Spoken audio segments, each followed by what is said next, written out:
Be like, oh, are we going to make it? Oh, am I going to make it? I don't know if I've got enough fuel left. I'm going to have to put some tense music over the top now, some, serious movie-like music.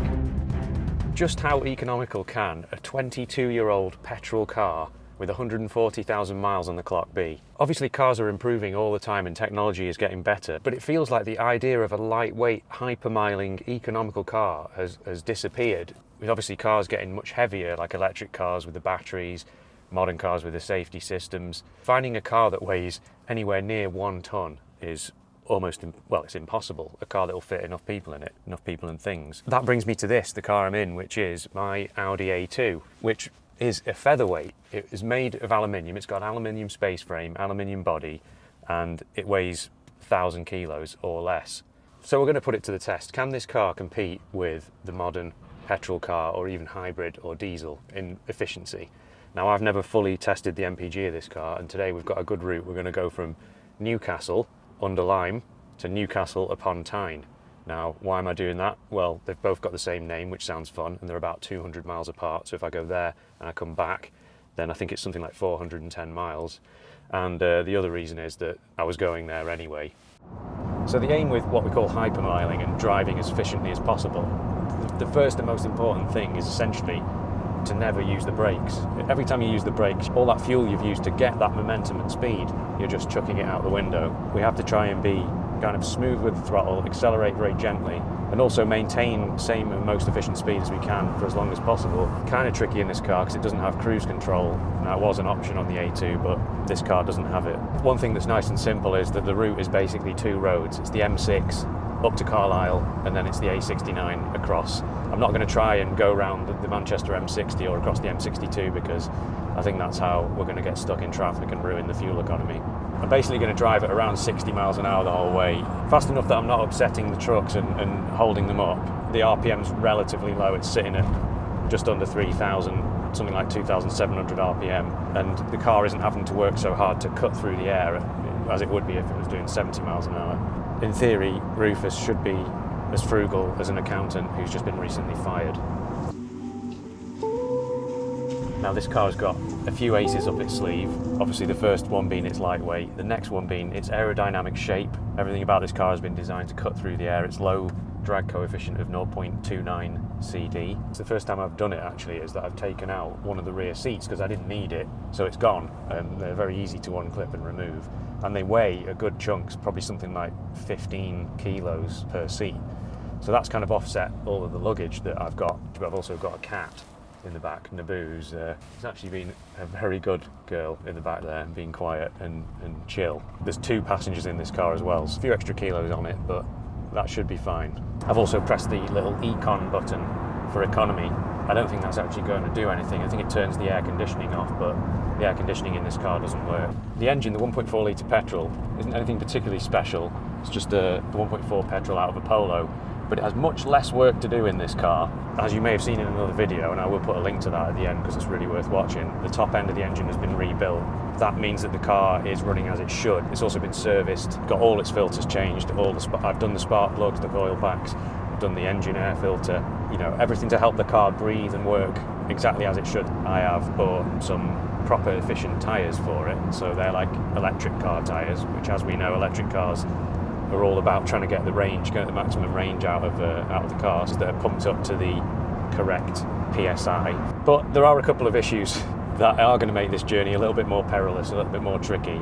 And the first one is that the fuel gauge doesn't work. Well, it does work, but it goes the wrong way. It starts towards empty, but not actually fully empty, and then just heads towards full as you run out of fuel. And I've actually got no idea where this car runs out of fuel. I don't know if it gets all the way to the end or not, so that will be interesting. Now, this car has got a 42 litre fuel tank, which is the bigger tank. In previous versions of this car, I think had something like a 36 litre, and that journey might not be possible with that tank, but with this one, you should easily achieve over 400 miles as long as you're getting 50 MPG. Now, this car can officially get 45 on an average kind of drive. Apart from a rudimentary trip computer, which I've just reset, it doesn't tell you what MPG you're getting, so I've got no idea how efficient this car is at this moment or throughout the journey. Some of these A2s were available with extra trip computer, but this car is a pretty low spec one. Basically, I'm only going to find out at the end how well this car's done. already into some kind of slower moving M6 traffic. I mean, if you're not from the UK, the M6, especially around the sort of Midlands area, up to maybe about Preston, can be really busy, but then it should get quieter. But if you look now, it's busy and it's not moving quickly, but at least we've not stopped yet, touch wood. So we've done 56.8 miles at this point, and so far the fuel hasn't actually left the empty. Oh, Prius. Every time I see one of them, I just think, such a good-looking new car. Who would have thought it? Actually, it wasn't too bad. We're moving again now, back to 55, 60 miles an hour. So one of the reasons, obviously, coming up this way was there's less traffic up towards the Lake District, but secondly, it's just such a pretty area, and it's like the scenic route to take. You know, it's like one of the most touristy and beautiful parts of the UK. We're also approaching T-Bay Services, which is the greatest service station in all of the UK. To me, it always reminds me of a Yorkshireman going on his favourite online auction website. I'm just going on T-Bay. So why is T-Bay so good? Well, it's basically like a farm shop, so you can buy all like proper fresh produce, this delicious biscuity flavoured ice cream. I mean, it's very busy today because the weather's fantastic. It's Friday, everyone's going on holiday, but it's absolutely worth a visit if you're in this part of the country. I think we've done 108 miles so far and it hasn't even budged off full. But that always happens when you brim a tank, doesn't it? Because it doesn't even sense the fuel going down until it's got to the level of the sensor. But I think we're doing all right so far. So we just entered a 50 mile an hour like average speed check zone, which is where you have roadworks and they lower the speed for everybody down to 50, and it's normally very slow, but when you're doing an eco run, 50 miles an hour is like, yes, it's what we want. We can get a better fuel economy. Well, a slightly bit of bad news is that we've not taken the exit we should have to get onto the A69. The one thing that we needed to get right, because it was just two roads and I've missed it, but it's just going to take us, we're coming off on the next junction and it'll be a couple of extra miles, I think, so it's not too bad. And the fuel gauge still hasn't moved from its full position, and we've done 146 miles now, so well done, Rufus. Panic over, we're back on the A69, which is where we wanted to be, and the fuel gauge has just started coming off of the sort of red line that it has been sitting on for 163.8 miles now. Finally starting to see that fuel creep upwards. One thing I've noticed about driving efficiently is that you start to become aware of how inefficient everybody else is driving, and this plum-coloured Citroen in front is driving a bit like a plum, because they're constantly right behind the person in front and braking just all the time, and it's just like, you're burning through your petrol, pal. Just clocked 141,000. Congratulations, Rufus.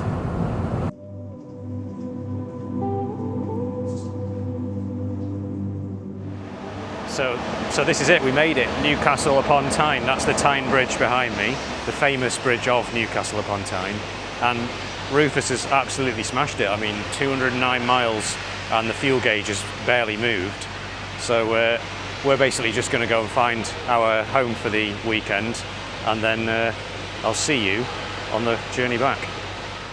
Right, well, we've had a lovely weekend and we're back on the road now. 215 miles complete with another 215 miles to go, which theoretically, if this car was doing its average MPG, which apparently is only 46 miles per gallon, then we would run out of fuel before we got home. I think we'll be all right because we should be getting much higher MPG than that.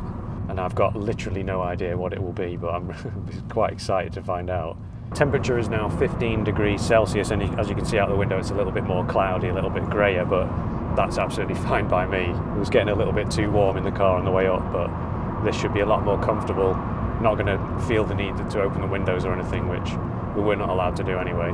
I actually really quite like hypermiling. There's something very nerdy about it. It's like having to change how you drive and drive in this really careful and considered way, and trying to extract as much as possible out of that every sort of little milliliter of fuel that you're using. And it's things like keeping an absolutely massive distance from the car in front, because I'm in a single carriageway now, and like the car ahead, if I see a brake light come on and the car ahead now, I'm off the throttle immediately and I just wait and I let the car roll, and you know, if that car then starts braking heavier, then my car's going to catch up with it, and then hopefully by the time I reach it, it'll stop braking, it'll carry on. So you use that space as like a sort of rubber band effect to buffer the fact that you then don't need to brake and that you're always going to be able to extract the best that you can from the car.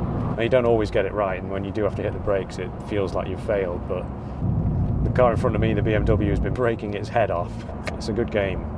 I wouldn't want to do it every day. I wouldn't want to be driving like this all the time. It would get a little bit tiresome, especially at the slower speeds that you have to do, like 60 miles an hour on a motorway. It just feels like it takes so much longer to get where you're going. I mentioned at the start this car's got electric car tyres on it, which have a very low rolling resistance. They are rated at a B, so it goes from something like A to E, and B is like near the top end of the best rolling resistance for like efficiency.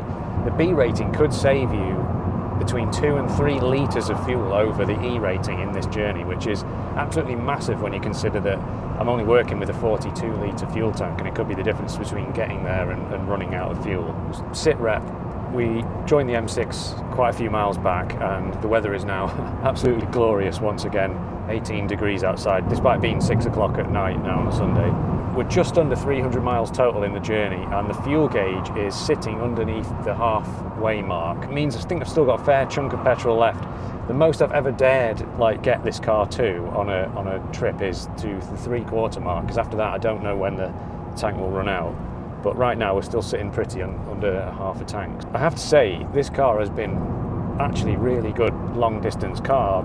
Obviously it's very small, it's very light, it's kind of like a city car.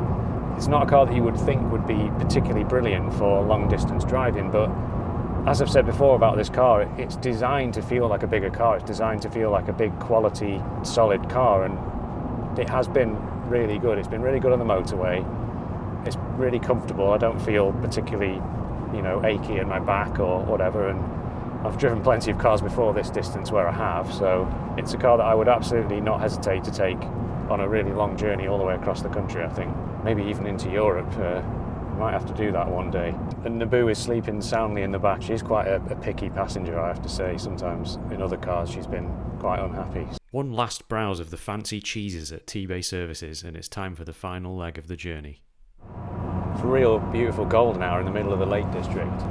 Real beautiful part of the world to be doing this testing. I was just thinking, this is the point of the video now where 320 miles in out of a 400 odd mile drive, it'd be starting to get quite perilous, wouldn't it? We'd be like, oh, are we going to make it? Oh, am I going to make it? I don't know if I've got enough fuel left. I'm going to have to put some tense music over the top now, some, serious, movie-like music. But I think even with all my sort of planning of, are we going to, trying to get the rough miles for how far this car can go before it runs out with it doing a sort of reasonable MPG, well, I get the feeling this car's absolutely smashed it out of the park, so there's not really that much peril. But I'm actually getting quite excited now to see just how efficient this car is. So, it's place your bets now, isn't it? Are we going to make 60 MPG? That would be amazing. Or would it, even more? But basically, before the engine was rebuilt and it was just not running in any way happy, it had no torque, the temperature of the engine was never correct. I did a long run in it and I managed 51 MPG in it. So we're at 361 miles total now. We've got 1 hour and 66 miles left to go. I'm just thinking that driving at 60 miles an hour is quite nice actually. It's very chill because nobody else is doing this speed. So you never really catch anyone apart from the occasional truck, and there's not many at this time. And everybody else just goes round you, and you're not doing that thing where you're leapfrogging people who are also doing a similar speed to you and speeding up and slowing down. You're just in your own world. I'm basically it must be what it feels like to be a middle lane hog, but I'm a left lane hog. This is my lane, everyone else can just go round me. The other thing with hypermiling is that you do have to keep your ego in check, because basically everything will overtake you. What's that going past me now? It's some sort of enormous camper van, and it's doing far higher speeds than I am. And now I've just been overtaken by what looks like to be a British touring car replica on the back of a van. MG ZR, the one based on the old Honda Civic. Just clocked 400 miles, so I think it's about 30 to go. Not even at my sort of previous maximum amount that I'd let it drop to in fuel, so it's doing very well. I'm kind of really curious now to see just how high that MPG figure is. But yeah, with 30 miles to go, we're about to find out, I think. This is it. The petrol station's just around this corner. I've been waiting for this this feels like it's been a lot of hard work of driving this way, this sort of efficient way.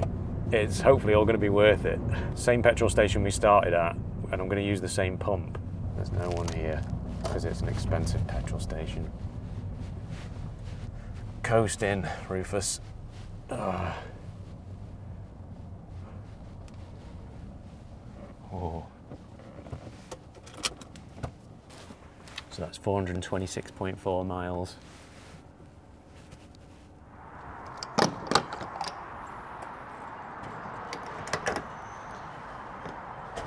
The attendant is mopping the floor because it's, what time is it? Must be like 9 o'clock.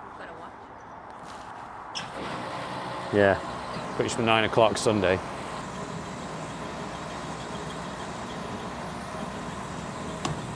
There it is, and then second stop. 33 litres. I'm glad I can't do the maths in my head. I'm gonna have to put it into the phone now and find out. Go pay, I guess. Okay, so I've got Fuelio app, which I'm not sponsored by, but I absolutely should be. But basically it calculates everything for you. You just put in your mileage and the amount of fuel that you've just put in and how much it cost. So it's exactly 33 litres of regular E10, £1.37.9, 33 litres, full tank, total cost £45.51. And the results are in. That's 58.85 MPG, which, oh, okay, that's good. That's very good. I think I was just hoping we might hit 60, but we're just very slightly shy of that. I think if I'd done like 55 miles an hour all the way, maybe we could have gone over 60 MPG. If we didn't have the luggage and extra passengers and stuff, that might be part of it. So, well done, Rufus. Well done, me, for driving you all that way. 58.8 MPG. Am I happy with that? I will be honest with you. I was kind of hoping for 60. I wanted to see a 6 in front of that number, but given that this car is 22 years old, it's done 140,000 miles. It's petrol, it's not diesel, it's not hybrid. It's just a sleek shape, it's lightweight. It's good. And, you know, could you get that MPG from a brand new Audi A1? I would like to say yes, probably you can. And the A1's kind of what replaced the A2 in a way, sort of, but without it having any of the quirkiness. If you then took an A1 now, like a modern car, and used this technology, you know, the aluminium space frame, the aerodynamic shape, could you get better MPG than a new car? I'm going to say yes, but would anyone buy it? And I'm thinking no, probably not. The reality is that people don't really want that kind of thing, you know, that's why this didn't sell that well, but there we go. Anyway, I hope you've enjoyed the video. I hope you've learned something about the A2, and you know, maybe I should try it with a diesel one day. But for now, thank you very much for watching, and I'll see you in the next video.